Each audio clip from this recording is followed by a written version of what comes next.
Sabon dokan wutar lantarki da aka kaddamar a Najeriya bayan fara aikin shugaba Tinubu zai iya kawo mana wani babban ci gaba da canji a bangaren wutar lantarki na Najeriya. Yasa nake faɗan haka idan muka yi duba ga irin yanayin yanda yanzu dokar ta ba da dama wa states wato jihohi ko kamfanoni ko ma mutum idan kana da jarin da zaka iya kafa wani dandalo ko kuma wani guri da zai na samar da wutar lantarki to an baka dama yanzu dokar ta baka daman ka iya generating electricity ka sayar wa al'umma. To wannan doka ne ina ganin za ta mutukar sauya mana yadda muke samun wutan a ƙasar nan.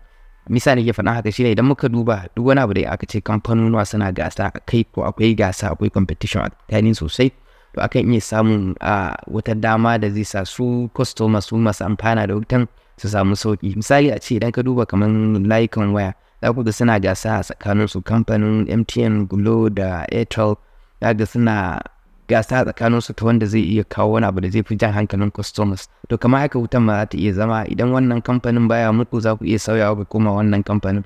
To akan zai iya kawo wutan ta gyaru ta samu sannan kwalitin ta ya zama ya karu har kuma mutane mu zo mu amfana a kai. Yanzu haka ko da kamfanonin waje ne za su iya zuwa su kafa dandamalin wato samar da wutar lantarki a ƙasar. Saboda haka ina ga wannan abu ne da za mu iya jin daɗin sa insha Allah. Amma me kuke gani a kai? Kuma na comment da me kuke sanar abin da iya jawowa ko kuma wani irin ci gaba ne kuke gani za mu samu a wannan al'amari. Na gode sai na ji ku a comment section.